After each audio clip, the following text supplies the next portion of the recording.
Bom dia, irmãs, irmãos, amigos, pessoas que nos visitam. Muito obrigado pela sua presença também. Chegamos no final, última palestra dessa conferência, que, confesso, trouxe muito renovo para a minha vida, muito renovo. Hoje nós vamos ouvir um tema muito importante, aliás, para a gente que trabalha com o Ministério da Palavra. Eu estava ansioso para ouvir essa terceira mensagem, né? Sobre a doutrina dos apóstolos.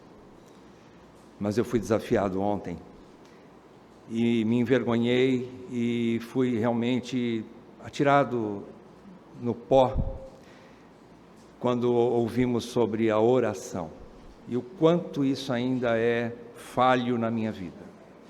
E o quanto eu preciso ter essa consciência da necessidade dessa vida de oração.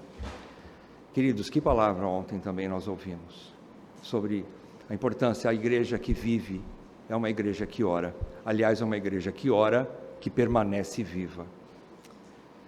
Que nós aprendamos isso, né, com o Senhor, e queiramos isso de todo o coração. Ele vai conceder graça. Então eu quero convidar o pastor Natan mais uma vez para estar aqui conosco. Vamos ouvir hoje sobre a doutrina dos apóstolos. Mais uma marca, né, da igreja saudável. E vamos orar então pelo nosso pastor, e que Deus continue dando a mesma graça como foi anteontem e ontem, não é, para ele. Senhor Deus, que graça é essa, podermos ser alimentados pela tua preciosa palavra. Que banquete temos recebido nesses dias. Ó Deus, nós agradecemos a ti. E eu peço, Senhor, pelo meu irmão Natan mais uma vez, que o Senhor o conduza, da mesma forma que o Senhor já previamente o conduziu no preparo desses sermões. Amém. Que o Senhor o conduza também na entrega desses sermões. Que Ele o faça mais uma vez com fidelidade a Ti, a Tua palavra, a Tua igreja. Que Ele glorifique o Teu nome através da pregação. E que assim, Senhor, todos nós sejamos edificados. Que o Teu Santo Espírito também opere em nós e nos dê corações sensíveis, com corações abertos, Senhor, para recebermos a preciosa palavra, que é a semente que nos dá vida, que nos salva. Amém. Por favor, Senhor, que assim sejamos receptivos da Tua palavra. E Pai, eu te peço também que as palavras da boca do Natan e o meditar do seu coração sejam agradáveis na Tua presença, Senhor, rocha nossa e Redentor nosso. Eu te peço isso em nome de Jesus. Amém, Pai. Amém. Amém. Fica à vontade, meu irmão. Amém.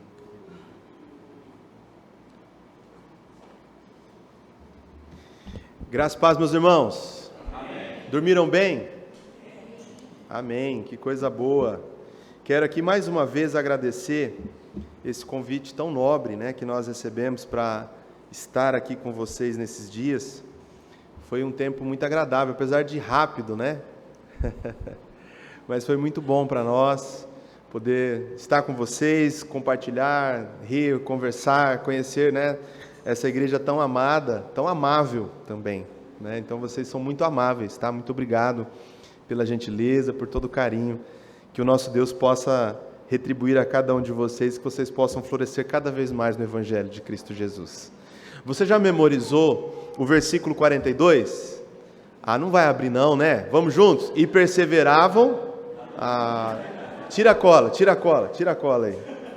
E perseveravam na doutrina dos apóstolos e na comunhão, no partir do pão e nas orações. Aí, ó, tá vendo? Tá memorizado. E que realmente seja também a nossa perseverança. Agora pode colocar aí, ó, né? Acertamos, hein? Acertamos. Então seja também a nossa perseverança em todas essas marcas tão importantes. Eu não sei se você se lembra, mas alguns 3 anos atrás, nessas entrevistas coletivas, se não me engano, para a Eurocopa, o Cristiano Ronaldo, quando ele foi se assentar em uma das bancadas, ele tirou 2 garrafas de Coca-Cola de cima da bancada e deixou apenas as águas ali no lugar. Lembra-se disso? Ele, que ainda é um grande jogador, sem dúvida um dos maiores jogadores da história do futebol mundial. Naquela ocasião ainda, no seu auge, né, porque o auge dele demorou muito tempo, ele fez esse gesto. Em menos de 24 horas, a Coca-Cola perdeu 5 bilhões de dólares em valor na Bolsa de Valores. Muito mais aí que 25 bilhões de reais. Aquele gesto sem palavras, que durou poucos segundos, fez um grande estrago, claro que a Coca-Cola também, com a sua magnitude centenária, o grande poder que ela tem, ela já recuperou ao longo desses últimos 3 anos esse prejuízo. No entanto, é importante nós pensarmos o impacto que os gestos têm, o impacto que pequenas coisas, podem ser, na verdade, muito grandes. Gestos sem palavras. É verdade também que na Escritura muitos gestos sem palavras dizem muito. Por exemplo, o clássico texto em que diz que Jesus chorou. O único versículo na Bíblia, João 11:35, que fala muito a respeito do coração de Cristo, pelo amor que ele tinha ali com o seu amigo Lázaro, que havia morrido. Mas sem dúvidas, mais do que gestos, a Escritura vai muito nos falar a respeito da importância das palavras, a importância do ensino da palavra de Deus. E esse ensino ele é passado como numa tocha de uma pessoa para outra, ou se a gente pensar naquela prova das Olimpíadas, o revezamento, de 4 por 100, onde cada atleta vai até o seu ponto definido e passa o bastão para o próximo e assim por diante. Assim é o bastão também do ensino da palavra de Deus, que começa com o próprio Deus ensinando a Adão lá no Jardim do Éden, que o alerta sobre os perigos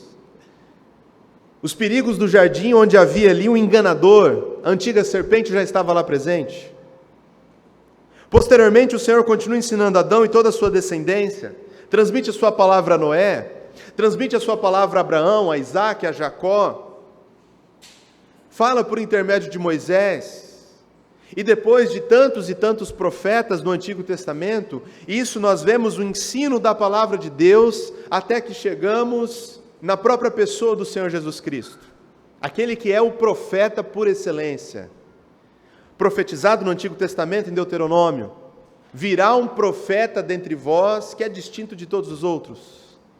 Ele é a própria palavra de Deus, de modo que quando o autor aos Hebreus vai dizer a respeito de Cristo, vai falar assim: tendo outrora Deus falado aos pais pelos profetas, nos últimos dias Ele nos falou pelo Filho, Ele que é a palavra encarnada. E agora a palavra encarnada também passa esse bastão do ensino aos seus discípulos, aos apóstolos. E quando nós chegamos no livro de Atos, então, quando nós lemos que a igreja em Atos perseverava na doutrina dos apóstolos, isso nos quer dizer que eles perseveravam não naquilo propriamente que os apóstolos ensinavam da sua cabeça, mas naquilo que havia já sido ensinado pelo próprio Senhor Jesus, e que era o cumprimento da palavra de Deus profetizada e ensinada no Antigo Testamento. Porque, meus queridos, esse é um ensino muito importante. Essa doutrina dos apóstolos a qual nos referimos é um ensino só em toda a Bíblia. Nós nos acostumamos principalmente quando estamos no começo da nossa caminhada cristã, a enxergarmos a Bíblia como várias histórias espalhadas ao longo da Escritura. Tem a história de Moisés, tem a história da criação, tem a história dos juízes, de Gideão, de Samuel, a história do rei Davi. A gente aprende todas essas histórias, mas eu quero afirmar para você de que a Bíblia, ela está contando uma única história ao longo de todos os seus 66 livros. Mas pastor, e todas essas histórias que a gente conhece, de Sansão, e de Davi, e de Salomão, e de tantos personagens importantes, o que a gente faz com todas elas? Pois é, todas elas estão dentro dessa única grande história que a Bíblia está contando. A Bíblia é um livro de uma história só. E qual é essa história? A história da redenção do povo de Deus. Nós acabamos de ler, inclusive, aquele que é, na introdução desse culto, aquele texto que nos comunica o ápice dessa redenção, a conclusão dessa redenção, um dia em que todos estaremos nessa redenção consumada diante do Cordeiro, celebrando e dando glórias a Ele, porque Ele venceu. Mas se a gente conseguisse resumir a Bíblia em poucas palavras, já pensou isso, que desafio? Como é que você contaria se alguém de fora chegasse para você e falasse assim: ei, vem cá, você é cristão, né? Sou. Você lê a Bíblia? Leio. O que a Bíblia diz, então? Muita coisa, rapaz. Como nós poderíamos resumir a Bíblia? E vários autores têm nos indicado a resumirmos em 4 pontos, né? Rapidamente, em poucas frases. A Bíblia conta uma história de que Deus criou todas as coisas de maneira perfeita e boa. No entanto, essa criação se rebela contra Deus, ouvindo o engano da serpente. É o que nós chamamos de queda. O homem cai no pecado. A comunhão entre homem e Deus é quebrada. A partir desse momento, diz a palavra de Deus, todos pecaram e destituídos estão da glória de Deus. Deus, que havia criado o homem e todo o universo de maneira boa, agora vê esse universo separado dele. E aí é que vem a mensagem do Evangelho, de que o próprio Deus mandou Jesus para consertar, reconciliar todas as coisas consigo mesmo. Portanto, a Bíblia é uma história de reconciliação entre o homem e Deus. E cada historinha que nós temos, historinha, modo de dizer, né, como as crianças chamam, cada historinha que nós temos dentro da Escritura nos conta um capítulo de como Deus está resgatando um povo. De como Deus está buscando um povo que estava perdido. De como Ele está conquistando novamente corações e trazendo para si. E é exatamente essa a doutrina dos apóstolos. Isso fica muito claro, meus irmãos, quando nós agora vamos ler um dos vários discursos que nós temos no livro de Atos. É o segundo discurso já no livro. Ele está exatamente no contexto da passagem que nós lemos, que nós temos aqui como divisa desta conferência. Também está no capítulo 2. É a pregação do apóstolo Pedro, a partir do versículo 14. E ela vai seguir assim até o versículo 41.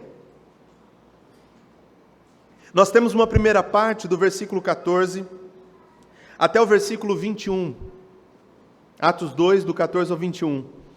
Onde Pedro vai explicar os eventos que acabavam de acontecer. O que tinha acabado de acontecer ali? O Pentecoste.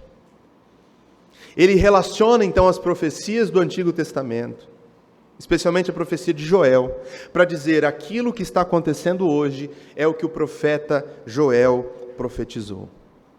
E após isso, então, no versículo 22, até o versículo 36, o apóstolo Pedro vai relacionar aquela mensagem do Antigo Testamento com o Evangelho, com a boa notícia de que Cristo Jesus veio ao mundo para salvar os pecadores. E por isso, então, ele abre essa sessão dizendo no verso 22, Israelitas, escutai essas palavras, Jesus de Nazaré, homem aprovado por Deus diante de vós, por meio de milagres feitos portentosos e muitos sinais que Deus por meio dele realizou entre vós, como vós bem mesmo sabeis. Este homem vos foi entregue por propósito determinado e pré-conhecimento de Deus, mas vós, com a cooperação de homens perversos, o assassinaram, pregando-o numa cruz. E nós vamos agora perceber que nos discursos, principalmente que Pedro faz no livro de Atos, e posteriormente que Paulo vai fazer várias vezes até o final do livro, nós vemos esse conteúdo do ensino deles, que era o conteúdo do Evangelho de Cristo Jesus. Olha só essa imagem que nós temos aqui em tela, que fala um pouquinho do ensino dos apóstolos. Você tem ao centro o Evangelho. Nós vamos aqui explanar exatamente nessa manhã esse Evangelho, conforme aquilo que Pedro ensinou. Desse Evangelho, meus irmãos, partem todos os ensinos da Escritura. partem as profecias do Antigo Testamento que apontam para esse evangelho e dele flui a piedade cristã. Como eu devo viver bem diante de Deus? Como a minha vida deve ser dedicada diante de Deus? Veja bem, a piedade, como eu devo viver diante de Deus, não parte propriamente da lei ou de um peso da legalidade, sendo nós legalistas pelo nosso próprio esforço, parte do ensino do evangelho. A prática cristã, como eu posso praticar a minha vida, viver a minha vida diante de Deus? A vida em igreja, a vida comunitária, partem do evangelho. A igreja é uma comunidade criada a partir do evangelho de Cristo Jesus. E partem também implicações doutrinárias, ou seja, todo o ensino que eu tenho em todo o restante do Novo Testamento, ele é fundamentado no fato de que Jesus Cristo morreu numa cruz e ressuscitou dentre os mortos para a nossa salvação. Então toda a construção, todo edifício que os apóstolos vão construir, vão ensinar à igreja, é exatamente sobre o evangelho de Cristo Jesus. Esse é o assunto, o tema principal da Escritura. Essa é a história que a Bíblia está contando de Gênesis a Apocalipse. A história da redenção do povo de Deus. E essa é a história que nós estamos aqui para ouvir todos os domingos. J.I. Packer disse o seguinte: nós não vamos à igreja para propriamente descobrir coisas novas. Nós vamos à igreja todos os domingos para relembrar as velhas verdades que nós insistimos em esquecer. É verdade, existe uma riqueza onde um pregador, um professor nos traz um viés diferente, uma aplicação diferente, uma observação diferente da passagem, mas o texto, o ensino, o evangelho continua a ser o mesmo conteúdo, a mesma mensagem daquilo que nós acabamos de cantar também por meio desses cânticos que enaltecem a obra de Cristo na cruz. Tanto a profecia de Isaías 53, ou o clássico cântico de Lutero, Castelo Forte, ou até mesmo a verdade de que necessitamos de perdão e graça diante do Senhor, todos esses cânticos, todas as leituras que nós fazemos na igreja, apontam para o Evangelho de Cristo Jesus. Tim Keller afirmou o seguinte: o Evangelho ele não é apenas a porta de entrada para a nossa caminhada cristã. O Evangelho é todo o caminho, todo o trajeto que pavimenta a nossa caminhada cristã. Aprenda isso. Nós não apenas somos salvos por meio do Evangelho de Cristo Jesus, também somos santificados por meio dele. Basicamente, esse é o ensino de Paulo aos Gálatas. Olha, irmãos, vocês que foram justificados pelo Evangelho, agora vocês querem se santificar por outros meios, não tem como. O Evangelho, a morte e a ressurreição de Cristo continuam a ser o motivo pelos quais nos tornamos santos diante de Deus. E é exatamente isso que o apóstolo Pedro está fazendo aqui no capítulo 2. Observe comigo, em primeiro lugar, ele vai falar da vida perfeita de Cristo. Isso está exatamente no versículo de número 22, a vida perfeita de Cristo.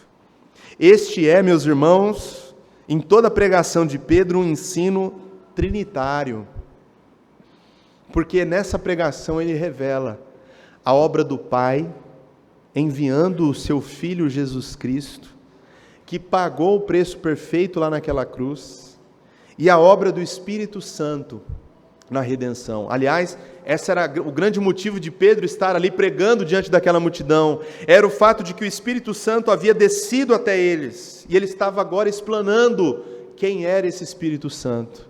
E por várias vezes, não só no capítulo 2, ele vai enfatizar que foi pela boca do Espírito Santo que Deus havia revelado esse Evangelho lá no Antigo Testamento.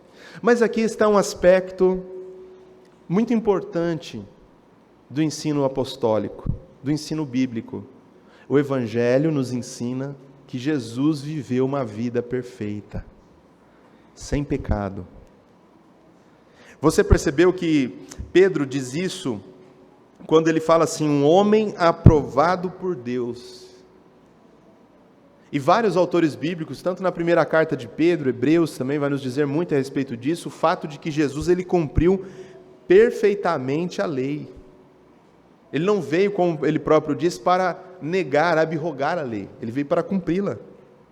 Só Jesus pôde cumprir perfeitamente a lei. Nenhum de nós podemos cumpri-la. A lei, ela vem para mostrar o nosso pecado, a nossa incapacidade. A lei é um grande telão de LED daqueles na avenida, sabe, bem bonito assim, ó. E tá lá cheio de coisas assim do que nós devemos fazer, e embaixo está assim, ó, você não consegue. Você não consegue. Por mais que você se esforçasse por cumprir aqueles 10 mandamentos, você não conseguiria, e nem eu consigo. É impossível para nós, porque a nossa natureza ela já é caída, ela já é pecaminosa. Quem sabe então aquelas mais de 500 leis que compõem todo o arcabouço de ensino da lei de Moisés, que não são apenas os 10 mandamentos, são mais de 500 e tantos, 563, se não me engano. Como é que a gente vai cumprir isso? Mas veio um que cumpriu perfeitamente, e ele foi aprovado diante de Deus, e Deus deu a chancela, deu o carimbo de aprovação, por meio dos milagres, sinais e maravilhas que Jesus realizou no meio do povo. Amém. Ou seja, a vida perfeita de Cristo foi testificada por meio desses sinais e desses milagres. Eu vou falar daqui a pouco um pouquinho mais sobre essa vida perfeita, porque eu creio que nós perdemos de vista a importância da vida de Cristo, da vida sem pecado de Cristo sendo imputada a nós. Mas existe um segundo importante ponto desse evangelho, desse ensino apostólico, que não é apenas a vida perfeita, mas a morte perfeita de Cristo Jesus. E é por isso que no versículo 23, como nós acabamos de ler também, diz que este homem vos foi entregue por propósito determinado e pré-conhecimento de Deus. Pedro vai fazer uma pregação muito dura diante daquela multidão. Ele poderia ser linchado por eles. Vocês assassinaram Jesus. Homens perversos. Mas não se enganem, porque toda perversidade, toda maldade que vocês fizeram contra Deus já estava determinado e era pré-conhecido do Senhor. Ou seja, nada estava fora do controle de Deus. Uma antiga seita, inclusive, que foi forte aqui em nosso estado, Reverendo Moon, a chamada seita do Reverendo Moon, cresceu nos anos 2000 muito aqui em Campo Grande. Chegaram a ter um clube de futebol, que talvez foi o clube de futebol que mais longe foi nas divisões aí do Brasil, né, aqui do MS, o CENI. Então, eles chegaram a ter um clube muito forte na cidade de Jardim também. Mas eles diziam na mensagem deles exatamente isso. Eles vinham construindo uma narrativa de que todos na Bíblia falharam. Moisés falhou. Davi falhou, verdade. Salomão falhou. Vários dos profetas falharam, mostra as falhas, os pecados dele, até que ele chega no ponto de falar sobre Jesus. E ele dizia, Jesus falhou. Jesus foi morto numa cruz. Jesus não cumpriu a sua missão. Exatamente por isso que eles são uma seita, um falso ensino. Porque a palavra de Deus vai nos dizer que não, olha só o que diz, já estava pré-determinado por Deus que Jesus fosse à cruz. Ele mesmo disse aos seus discípulos, convém que o Filho do Homem seja entregue à morte. Ele mesmo entrega a sua vida, ninguém a tira, ninguém arranca de Cristo, Ele mesmo a dá voluntariamente. Ele se permitiu ser preso e pego pelos homens cruéis que o cercaram, e na cruz do Calvário, Ele mesmo entregou ao seu Espírito ao Pai, e tendo expirado, disse, está consumado. Jesus morreu a morte perfeita. Essa é uma das partes centrais do Evangelho de Cristo Jesus. O antigo pregador do século XIX disse o seguinte: Jesus estava tão completamente determinado a salvar os pecadores, pelo sacrifício de si mesmo, que criou a árvore sobre a qual morreria e alimentou, desde a infância, os homens que o pregariam no maldito madeiro. Ó profundidade do amor de Jesus pelos pecadores! Jesus entregou a sua vida por nós, meus queridos. Nós tanto dizemos isso porque sabemos a importância que isso tem para nós. Mas nós temos que fazer uma distinção muito importante a respeito da obediência de Jesus. Nós classificamos essa obediência de Jesus ao Pai em pelo menos duas categorias: a obediência ativa e a obediência passiva. A obediência ativa é exatamente a vida de Cristo Jesus. Ou seja, é a vida perfeita que ele viveu diante de Deus e dos homens, sem absolutamente nenhum pecado. A isso nós chamamos de obediência ativa. A segunda categoria diz respeito à morte de Cristo, sem pecado, que nós chamamos de obediência passiva. Algumas características dessas duas obediências de Cristo. Por exemplo, Cristo cumpriu a lei de maneira perfeita. Isso diz respeito à obediência ativa. Do mesmo modo, quando falamos da sua morte, ele ofereceu um sacrifício e esse sacrifício foi aceito pelo Pai. Veja, algo muito importante que o Evangelho nos comunica. Adiantaria você e eu falarmos assim: meu Deus, eu entendi o meu pecado, eu entendi que eu mereço a morte, e por isso então, pastor Rodrigo, eu quero lá na Praça Ari Coelho morrer e me crucificar lá, para mostrar para Deus, para que Deus me receba, porque eu não mereço viver. Adiantaria alguma coisa? Não, sabe por quê? Porque você e eu somos pecadores. Lembra da Páscoa que está chegando, inclusive, nesse período, daqui a 3 semanas, eu acho? A Páscoa era celebrada com um cordeiro macho de até 1 ano, sem defeito, sem mancha, não podia ser coxo, não podia ser defeituoso. Isso porque aquele animal, ele prefigurava o verdadeiro cordeiro que nós lemos lá em Apocalipse, o cordeiro perfeito de Deus, o cordeiro que João Batista, ao estar com seus discípulos reunidos e ver Jesus passar, ele diz: eis o cordeiro de Deus que tira o pecado do mundo. Aquele cordeirinho da Páscoa deveria apontar para o perfeito Cordeiro de Deus. Queridos, admitamos, nós somos ofertas com defeito, com pecado. Não adiantaria nada nós nos oferecermos em oferta ao Senhor, porque não somos dignos de tal oferta. Mas o sacrifício que Jesus oferece ao Pai é um sacrifício perfeito e aceito por Ele. Em terceiro lugar, a obediência ativa, pode voltar, irmão, por favor, diz respeito à vida justa e reta de Cristo. E aqui é muito importante.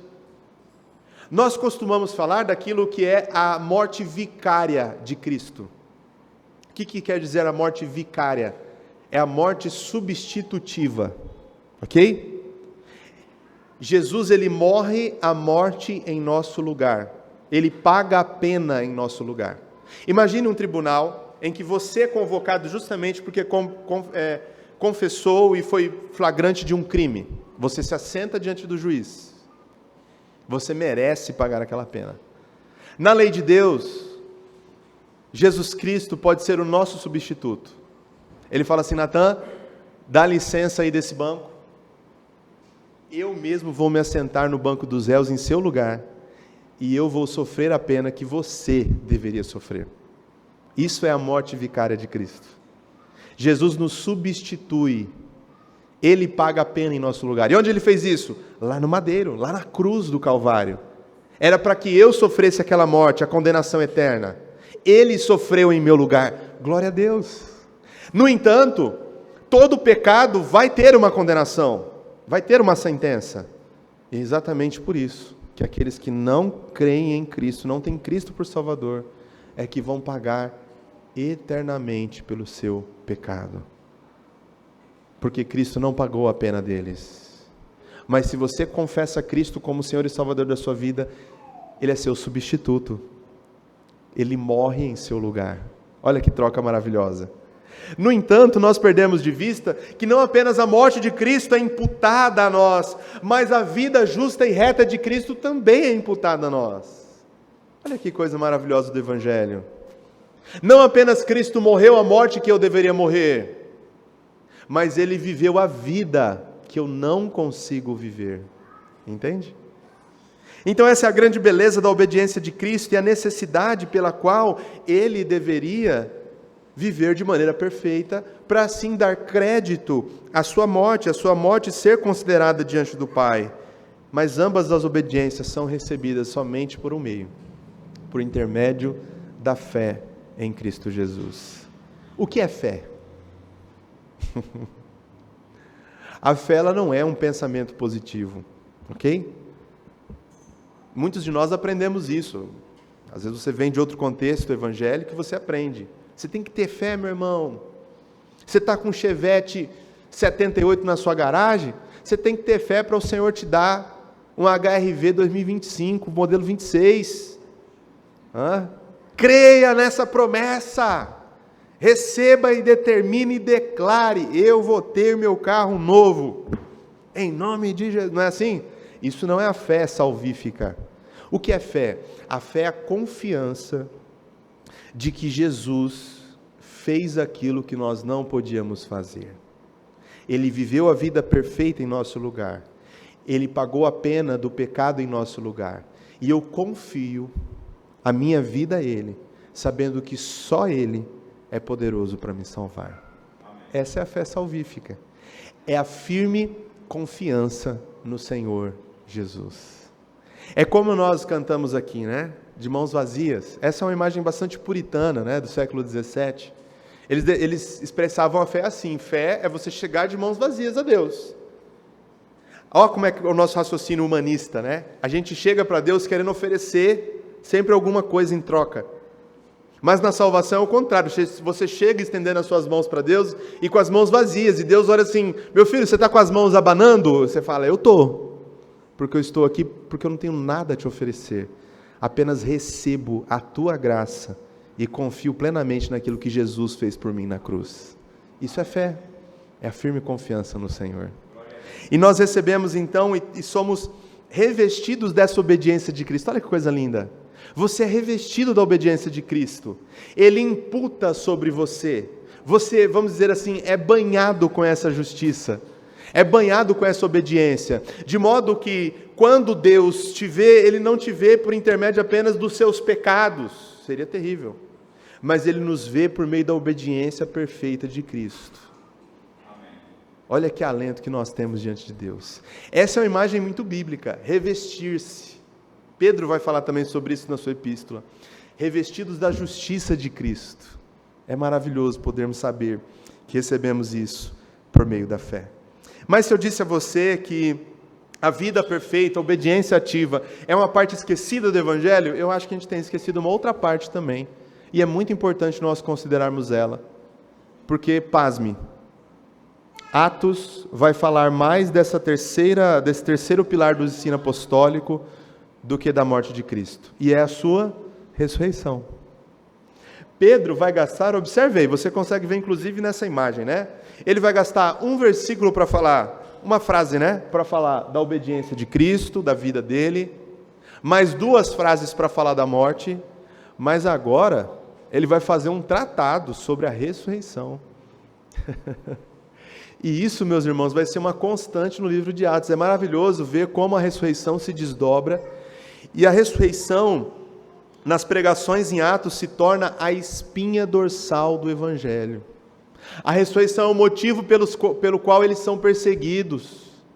É a afirmação de coragem que os discípulos faziam quando todos achavam absoluta loucura de que a afirmação de que alguém ressuscitou dentre os mortos. E Pedro vai começar a falar disso no versículo 24. Deus o ressuscitou dos mortos.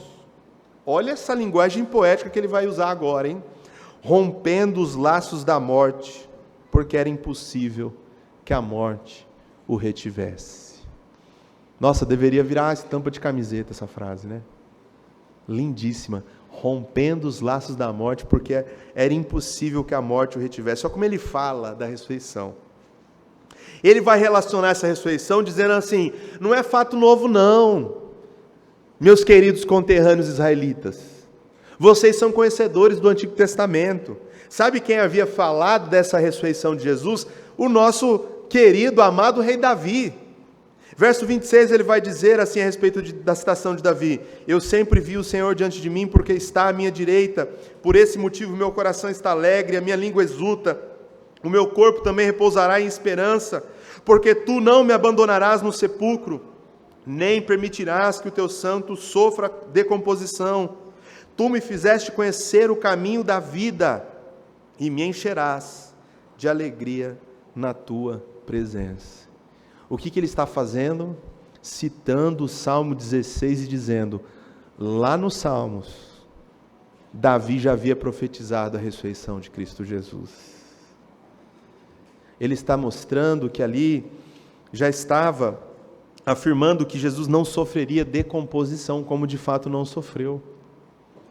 Nós sabemos que ao terceiro dia ele ressuscitou dentre os mortos. E ainda ele continua falando de Davi no verso 29, caros irmãos, concedei-me a licença de falar-vos com toda franqueza, que o patriarca Davi morreu e foi sepultado, e o seu túmulo está entre nós até o dia de hoje. Por que ele afirma isso? Porque alguns relacionavam aquela citação do Salmo 16, lindíssimo, tá? O Salmo 16, lindíssimo. Mas alguns pensavam que Davi estava falando dele mesmo. Pedro vai falar uma obviedade, fala, gente, não é a respeito de Davi. Ele não está falando a respeito de si, ele está falando de alguém que é maior do que ele. Todavia, verso 30, ele era profeta e sabia que Deus lhe prometera sob juramento que colocaria um dos seus descendentes no seu trono. Antevendo isso, profetizou sobre a ressurreição de Cristo, que não foi abandonado no sepulcro e cujo corpo não sofreu decomposição. Deus ressuscitou este Jesus e todos nós somos testemunhas deste fato. Olha a ousadia de Pedro. Eu sempre gosto de observar a diferença de Pedro aqui em Atos e antes da morte de Cristo. É muito diferente, não é? Primeiro que ele sempre era o primeirão de todos, né? O tudão. Está acontecendo alguma coisa, duvido. Vamos ver se é mesmo. Era o primeiro a falar, impetuoso. Por isso que ele tomava muita paulada de Jesus, né? Tomava bronca toda hora, que era o que mais falava. Acho que é um fantasma. O que você faz se você acha que é um fantasma? Você foge. Eu vou lá ver. Né? Vamos ver se é mesmo. Vamos ver se é Jesus, se é tu mesmo, Senhor. Foi lá no meio do mar, a convite de Jesus. É aquele que quase que arrancou a cabeça do soldado, né? Tirou pelo menos a orelha fora. É aquele que disse assim, Senhor, todos te negarão, mas eu jamais. Ah, rapaz, você vai me negar 3 vezes, antes que o galo cante 2, você vai negar 3 vezes. Não é isso? É aquele que quando Jesus vai lavar os pés dos discípulos, ele fala assim, você vai lavar dos outros, o meu, o Senhor não vai lavar não. Pedro, se eu não lavar os seus pés, você não tem parte comigo, você não é daqui não, você não me pertence. Não, Senhor, então já lava tudo então, né?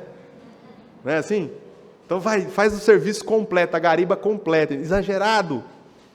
Mas esse Pedro que negou a Jesus, temeroso, falador, agora, irmãos, em Atos, ele se levanta como o principal dos apóstolos, com ousadia para pregar o Evangelho.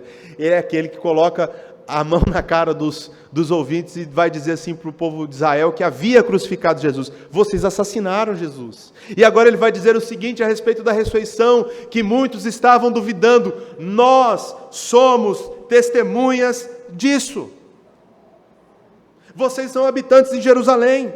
Vocês sabem que Jesus andou por aqui 40 dias. Como nós vamos negar esse fato? E realmente, meus queridos, ao longo do livro de Atos e dos primórdios da história da igreja, a ressurreição foi o fato pelo qual eles entregaram as suas vidas, por sustentar essa verdade da Escritura. Jesus ressuscitou dentre os mortos, mas é impossível a ressurreição, exatamente, e Deus faz o impossível. É absurda a ressurreição, exatamente. Nós cremos num Deus que faz o sobrenatural. Nos primeiros séculos da igreja, especialmente, até nos dias de hoje, criaram várias teorias a respeito da ressurreição de Cristo. A primeira, de que foi uma mentira. Os discípulos, os 11 que sobraram, combinaram essa mentira e falaram assim, vamos sustentar essa mentira. Vamos repassar essa mentira. Você acha que eles seriam crucificados de cabeça para baixo, apedrejados, crucificados vivos, queimados? por uma mentira? A teoria do roubo. A teoria de que os próprios discípulos forjaram a ressurreição de Jesus, roubaram, esconderam ali o corpo dele, e esse grupo ingênuo de 11 pessoas, abalados psicologicamente, fracos, com muito medo, trancados dentro de casa, será que eles poderiam formular uma teoria dessa, sequer chegar perto daquele túmulo, sendo que ali havia o maior aparato militar da face da terra, para guardar o túmulo de Jesus, que era o exército romano? Bolaram outras teorias, a teoria, essa é boa, do delírio coletivo. Esses discípulos estão todos delirando. Estão todos loucos, afirmando um negócio desse. No entanto, o que Pedro está falando aqui é o seguinte, quando ele fala no versículo de número 32, nós todos, isso ele está falando para a multidão, nós todos somos testemunhas deste fato. E você bem conhece de que quando Paulo vai fazer a grande defesa da ressurreição de Cristo em 1 Coríntios 5, ele vai dizer, Cristo apareceu para fulano, para Beltrano, mas para 500 testemunhas. É um fato inegável. Jesus ressuscitou. Um apologista, William Lane Craig, ele vai falar o seguinte a respeito dessas teorias. Em primeiro lugar, não apenas uma pessoa, mas muitas viram Cristo aparecer. Em segundo, elas não o viram individualmente, mas em conjunto.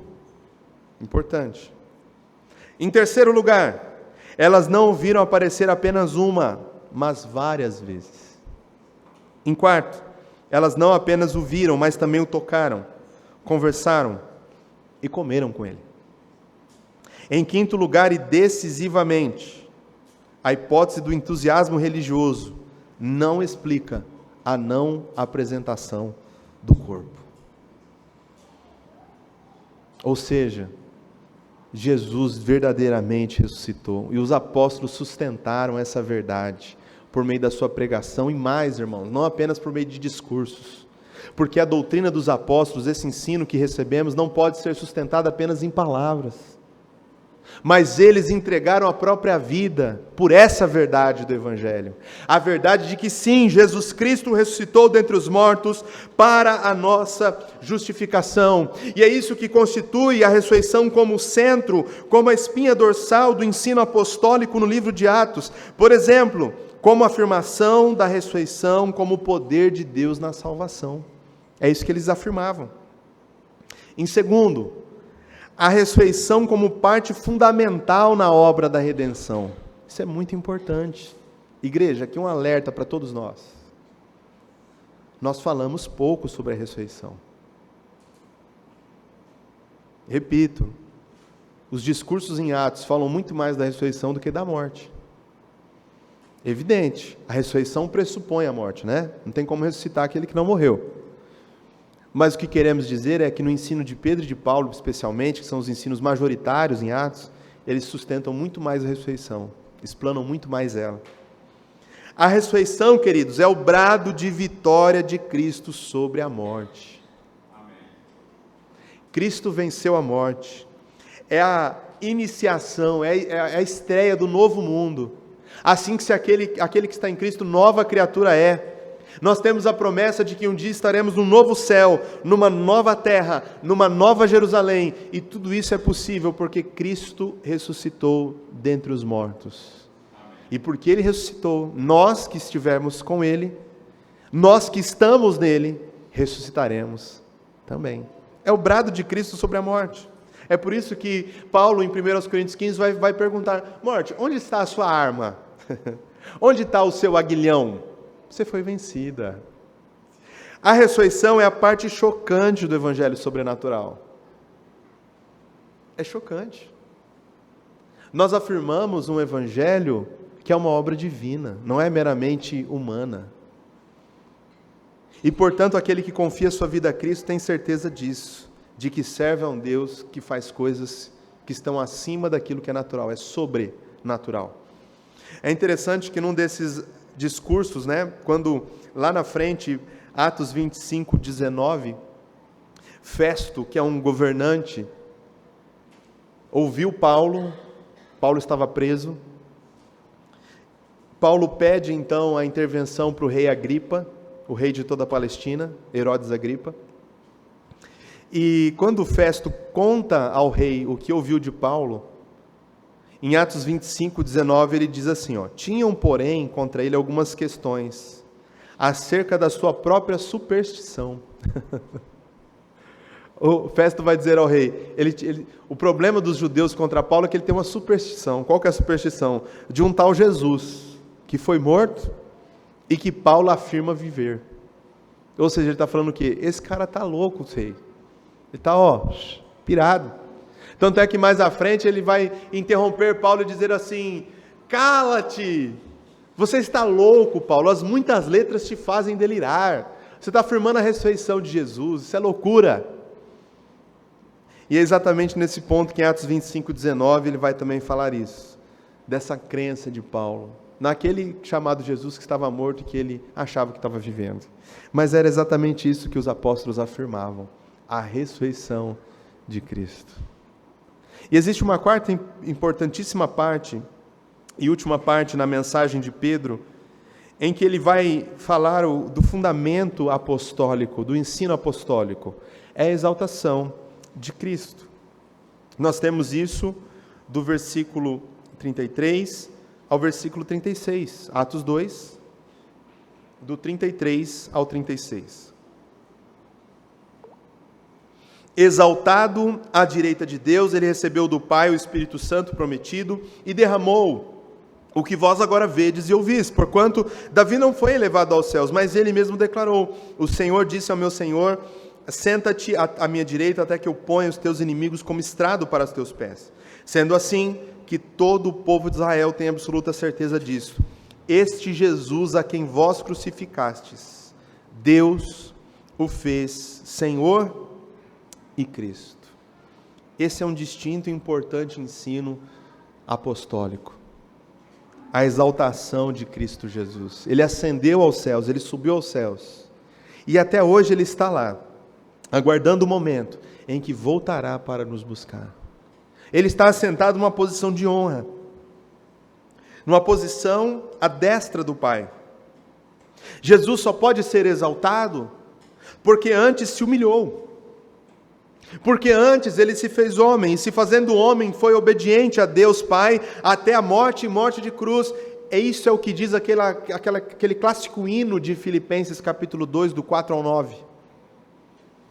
Jesus Cristo se humilhou, e exatamente porque cumpriu perfeitamente a vontade do Pai, agora ele recebe toda a honra, todo o poder e toda a adoração. Irmão Danilo, será que nós temos aquela imagem, aquela leitura inicial do culto de Apocalipse capítulo 7? Apocalipse ele tem algumas curiosidades numéricas intencionais. Lembra, nada na Bíblia é coincidência. Tem vários conjuntos de 7 em Apocalipse. 7 igrejas, 7 selos, 7 trombetas, 7 taças, vários 7s. E alguns desses cânticos em Apocalipse também trazem 7 atributos de louvor a Jesus. Esse é um exemplo. 7:12 diz assim: Amém. O louvor, a glória, a sabedoria, as ações de graças, a honra, o poder e a força sejam ao nosso Deus para todo sempre. Amém. Exatamente pelo fato de que este cordeiro foi morto, de que este cordeiro cumpriu perfeitamente a vontade de Deus, é que agora ele está exaltado e tem um nome que está sobre todo nome no céu e na terra. É por isso que Jesus está exaltado e Deus o fez Senhor e Cristo. Obrigado, meu irmão. Pode retornar para lá se quiser. Deus o fez Senhor e Cristo, é um título messiânico. Deus o fez Messias, o ungido de Deus. E diz tantos textos da Escritura que diante dele todo joelho se dobrará e toda língua confessará que Jesus Cristo é o Senhor, para a glória de Deus Pai. Veja, nesse último dia, quando todos tiverem que se prostrar diante de Jesus, até mesmo o inimigo Satanás e seus demônios terão que se dobrar e dizer: o Senhor Jesus reina para todo sempre. Eu sempre gosto de lembrar que a conversão em Cristo nos dá a oportunidade de fazer isso hoje. E não obrigados, compulsoriamente, mas de bom coração. Estamos aqui para afirmar com todo prazer e alegria: Jesus Cristo é o Senhor, Ele tem um nome que está sobre todo nome. Não estaremos ao lado dos demônios para reconhecer isso, já o reconhecemos de bom coração hoje. Jesus Cristo é o Senhor, glória seja dada ao nome dEle para os séculos dos séculos, amém. E um dia estaremos juntos com uma multidão de pessoas, de todas as tribos, línguas, raças e nações, com os anjos, as hostes celestiais do Senhor, os 24 anciãos, dizendo exatamente isso: digno é o Cordeiro de receber a honra, o poder, a glória, a sabedoria, a força, as ações de graças pelos séculos dos séculos, amém. Que privilégio nós temos. Hoje, aqui na ICCG, nós podemos dizer isso pelo menos em 2 línguas, não é? Português e espanhol. Não é isso, meu amigo? Mas um dia ouviremos muitas e muitas outras línguas dizendo: Jesus Cristo é o Senhor. Ele é exaltado sobre todo nome. A pregação de Pedro nessa circunstância, você verá que resultou nessa grande conversão. Os versículos seguintes, os próprios ouvintes se perguntam: o que nós faremos então diante dessa pregação que compungiu os nossos corações, que nos constrangeu diante desta mensagem, e nós entendemos essas 4 verdades da Escritura, de que Jesus Cristo é o centro de tudo. O que nós faremos? E o resultado nós conhecemos: uma grande conversão, um grande arrependimento, um grande avivamento, uma grande colheita de 3.000 almas que se converteram a Cristo num único dia. Irmãos, estima-se que Jerusalém tivesse uma população de aproximadamente 30.000 pessoas naquela circunstância. Você imagina 10% de uma cidade sendo convertida a Jesus num dia? Campo Grande tem quantos mil habitantes hoje? Chega a 900 mil, 1 milhão, vamos colocar 1 milhão? Imagine que num só dia de domingo como hoje, 100.000 pessoas se convertessem ao Senhor. Que impacto seria nessa cidade, nesse estado e nesse país? Foi isso que aconteceu em Jerusalém, uma grande colheita. E para nós encerrarmos, algumas últimas aplicações. O principal resultado de uma pregação cristocêntrica é uma igreja cristocêntrica. Lá no começo eu te disse que a pregação apostólica, o ensino dos apóstolos, tem 2 características principais. É um ensino trinitário e é um ensino cristocêntrico. É trinitário porque afirma a obra da Trindade, Pai, Filho e Espírito Santo, na conversão, na salvação dos homens. E ele afunila ainda mais num ponto de que nessa Trindade o foco se torna o Filho, porque é Ele quem paga o preço pela redenção. João já havia falado sobre isso: o Espírito não falará de si mesmo. Por outro lado, o próprio Filho rende graças e glória ao Pai e enaltece a obra do Espírito Santo. E se nós queremos ter o mesmo resultado daquela pregação apostólica e do ensino apostólico, temos que ter Cristo no centro, e tendo Cristo no centro, teremos como resultado uma igreja cristocêntrica. Em segundo lugar, nos lembremos de que a ressurreição de Jesus aponta para a nova criação. Jesus é aquele que estreou um novo mundo, novos céus, uma nova terra. Ele é o prelúdio daquilo que nós seremos. Cristo ressuscitou, e isso aponta para o fato de que um dia também seremos ressurretos. Não se engane, esse ensino apostólico da ressurreição ainda hoje sofre ataques. Se você olhar de relance no YouTube, você vai achar vários desses ataques, negando em igrejas evangélicas, ditas evangélicas, essa verdade de que Jesus ressuscitou. E é imprescindível nós sustentarmos essa verdade. Se Jesus não ressuscitou, nós não temos esperança alguma. Se Jesus ressuscitou, nós não ressuscitaremos dentre os mortos. Isso é uma loucura também. Se Ele não ressuscitou, quanto mais nós. Se Ele não ressuscitou, não haverá um novo céu e nova terra. Porque a ressurreição dele é exatamente o brado de que tudo isso finalmente acontecerá. E por último, é essencial para a igreja permanecermos no ensino dos apóstolos, que nada mais é do que o ensino de Jesus. Nós continuamos a ser testemunhas da ressurreição, dizendo que Jesus é o único que salva e transforma. Imagine um jardim. O solo desse jardim, sobre o qual floresce todas as demais plantas e frutos, é o Evangelho. No jardim de Deus, o solo é o Evangelho. A partir dele, rosas, margaridas, orquídeas, frutos, pomares, tão belos, tão gostosos, frutificam deste solo do Evangelho. Tudo que a igreja vai fazer no jardim de Deus, que vai frutificar para a glória de Deus, deve estar alicerçado nesse Evangelho que nós vimos hoje. Que Deus nos abençoe. Meu Deus, conceda-nos que vivamos e nos apliquemos ao ensino e à prática dessa doutrina que o Senhor mesmo nos deixou por intermédio dos teus servos, os apóstolos. Meu Deus, eles morreram por essa verdade. Eles viveram por essa verdade. Não podemos nós hoje fazer menos do que isso. Conceda-nos, Senhor, que nesta manhã os nossos corações também se constranjam, assim como aquela multidão que ouviu a Tua palavra, e que possamos de todo o coração nos arrepender diante do Senhor. Clamar pela Sua graça e pela Sua misericórdia. Ajuda-nos.